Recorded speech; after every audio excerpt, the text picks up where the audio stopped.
up guys, a lot has happened the past 6 months and I wanted to come on here and give you guys an update as to what has happened the past 6 months and what is going on currently in my life. First and foremost, after finishing my undergrad at Concordia in athletic therapy, I decided to look for a job. In early July, I was able to acquire my first job at Specific Westmount, a clinic in Montreal, as an athletic therapist. I then went on to acquire a football contract with a AAA football organization known as the LaSalle Warriors. And finally, I got a third job at a gym/clinic known as XFit in Saint Laurent. All while doing that, I decided to extend my internship and get as many hours working with my supervisor, shadowing him as possible. And that eventually, in late November, led me to getting a contract at a place called Premier Performance.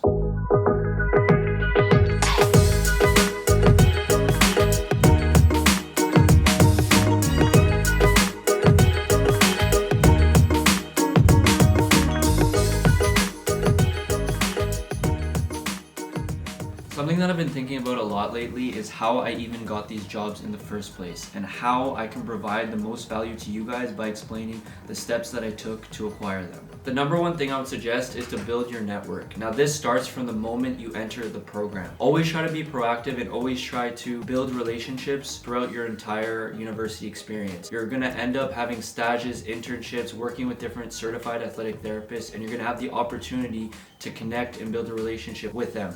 Take advantage of that, utilize it to the max, and present further opportunities later on. Now the one caveat I would say to that is try to go to internship placement sites that best represent the environment you want to work in. So this means if you want to work in a private clinical setting, you would go to a private clinical internship, or if you want to work in a varsity setting, try to work in either a university or college. The other thing that's important in building connections is taking an interest in all the people that's around you. So whether it's students, whether it's professors, or even supervisors, asking simple questions like, why did you first start athletic therapy? What interests you about athletic therapy? Or even, where do you see yourself in the next 3 to 5 years? Could be questions that really bring you a lot of knowledge and help build your connection to these people. And for me personally, when I did this, it really helped me to form a deep relationship with especially my supervisors. Definitely something important to consider.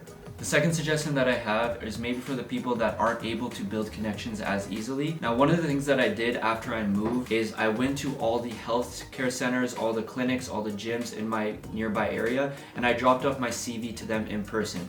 This accomplishes two things. One, it helps give a face to your name. Instead of just sending it electronically to them, you can actually go in and show who you are, explain to them why you were looking for a job. And number two, this shows the organization that you took the time to come down here and you're being proactive, which are good qualities in a potential job candidate, and the organization will potentially recognize that and hopefully hire you.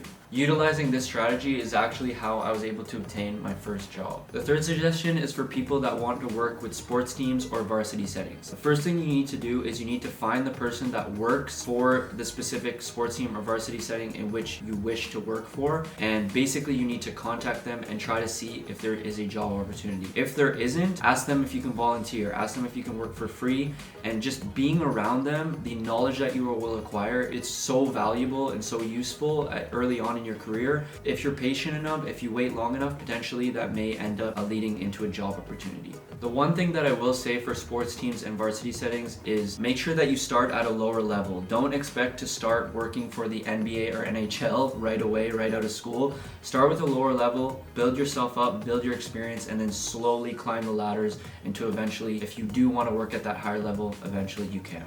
The fourth and final suggestion that I have for you guys is to extend your internship. I personally believe this is how I was able to get hired at Premier Performance in the first place. Extending your internship is going to enable you to continue to be surrounded by your supervisors or potentially other students. That is going to help promote that learning environment and maximize the potential for growth. And early on in your career, as I said earlier, this is super important. And if you're patient enough, you will be able to show them truly how good you are, show them that you could potentially be a part of the team. So this will lead you to a job opportunity. Other than that, continue to show passion, grow and improve, and eventually someone around you is going to give you a chance and give you an opportunity to work for them.